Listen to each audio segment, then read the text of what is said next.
Shalom, kita berjumpa lagi dalam program Sekolah Sabat 5 Menit bersama Gereja Masih Advent Hari ke-7 Jemaat Menteng, Jakarta.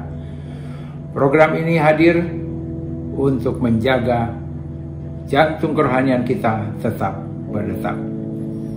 Pelajaran minggu ini adalah pelajaran ke-12 yang merupakan sambungan dari pelajaran minggu lalu dengan judul Materai Allah dan Tanda Binatang, yang ayat intinya sama terdapat dalam Wahyu 7 ayat 2 dan 3. Dan aku melihat seorang malaikat lain muncul dari tempat matahari terbit. Ia membawa materai Allah yang hidup, dan ia berseru dengan suara nyaring kepada keempat malaikat yang ditugaskan untuk merusakkan bumi dan laut. Katanya, janganlah merusakkan bumi atau laut atau pohon-pohon sebelum kami memateraikan hamba-hamba Allah kami pada dahi mereka. Kita mengetahui bahwa ini adalah pertentangan dua kekuatan di alam semesta, antara kuasa Allah dan kuasa iblis yang digambarkan dengan binatang yang keluar dari dalam laut. Kita tahu bahwa dalam nubuatan air menggambarkan manusia. Jadi binatang yang keluar dari dalam laut adalah suatu kekuatan yang datang dari manusia sendiri yang digunakan iblis untuk melawan penciptanya. Sebagai akibat dari pertentangan itu, banyak orang-orang yang setia kepada otoritas yang benar dan menyembah kepada Allah yang benar mengalami penganiayaan yang serius, bahkan sampai kepada kematian. Sejarah mencatat di tahun 1488 Masehi, kaum Waldensia di lembah Loise yang setia kepada hukum Tuhan dibunuh secara brutal oleh gereja Roma karena iman mereka. Selanjutnya pada abad ke-17, Pangeran dari Savoy mengirim 8.000 tentara untuk memaksakan kehendaknya, dan pada tanggal 24 April 1655 pukul 4 pagi, sebuah sinyal diberikan untuk memulai pembantaian, dan pada saat itu ada 4.000 orang terbunuh.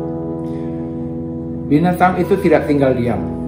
Dalam kurun waktu yang lama, sejak tahun 538 Masehi, ketika Kaisar Romawi yang bernama Justinian secara resmi memberikan uskup Romawi peran sebagai pembela iman, yang mana ini adalah sebenarnya otoritas Allah. Dia punya pengaruh bertambah-tambah selama 1260 tahun. Sampai pada tahun 1798 Masehi, Jenderal Napoleon dan pasukannya menangkap Paus Pius keempat dan memindahkannya dari tahta kepausan. Hal ini sesuai dan tepat seperti nubuatan yang terdapat dalam Wahyu 13 ayat 3. Maka tampaklah kepadaku satu dari kepala-kepalanya seperti kena luka yang membahayakan hidupnya. Tetapi luka yang membahayakan hidup itu sembuh. Seluruh dunia heran, lalu mengikuti binatang itu. Wahyu 13 ayat 12, dan seluruh kuasa binatang yang pertama itu dijalankannya di depan matanya. Ia menyebabkan seluruh bumi dan semua penghuninya menyembah binatang pertama, yang luka parahnya telah sembuh. Kita harus berhati-hati, sebagaimana Rasul Paulus dalam 2 Tesalonika 2 memperingatkan komunitas Kristen tentang kemurtatan dari kebenaran firman Tuhan. Dia prihatin dengan benih-benih kemurtatan yang sudah ada di gereja perjanjian baru, yang terus berkembang sebelum kedatangan Kristus yang kedua kali. Injil palsu akan masuk dan menyusup ke dalam gereja, membelokkan firman Tuhan. Sangat penting untuk diingat bahwa nubuatan kitab suci sedang menggambarkan sebuah sistem agama yang mengkompromikan firman Allah.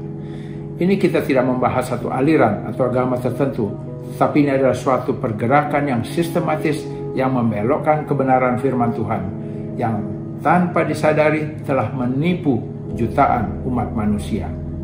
Dan bila umat manusia yang setia ini tidak benar-benar bergantung kepada firman-Nya, maka kita akan terjebak. Mereka akan menggantikan Injil dengan tradisi manusia dan menyimpan dari kebenaran Alkitabiah. Matius 24 ayat 10, dan banyak orang akan murtad dan mereka akan saling menyerahkan dan saling membenci. Wahyu 17 ayat 12-14, Yohanes menekankan 3 poin penting yang akan terjadi.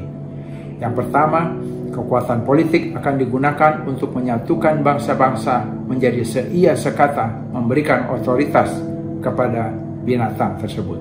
Yang kedua, gabungan politik dan agama akan berperang melawan Yesus, anak domba Allah, yang mana umat-umat Tuhan yang setia kepada Allah. Tetapi yang ketiga dikatakan, dalam peperangan tersebut Kristus dan pengikutnya akan keluar sebagai pemenang. Bila mana saat seperti ini tiba, bahkan sekarang dan sudah dan sedang berjalan, hal-hal seperti ini akan membuat umat-umat Tuhan yang setia merasa takut dan gentar. Tetapi ingat dari nubuatan tersebut, janji tersebut bahwa Yesus akan keluar sebagai pemenang. Wahyu 14 ayat 12, yang penting di sini ialah ketekunan orang-orang kudus yang apa? Yang menuruti perintah Allah dan iman kepada Yesus. Kita tahu inti dari sasaran penyerangan ini adalah penyembahan kepada Tuhan, yang dimana intinya adalah hari Sabat.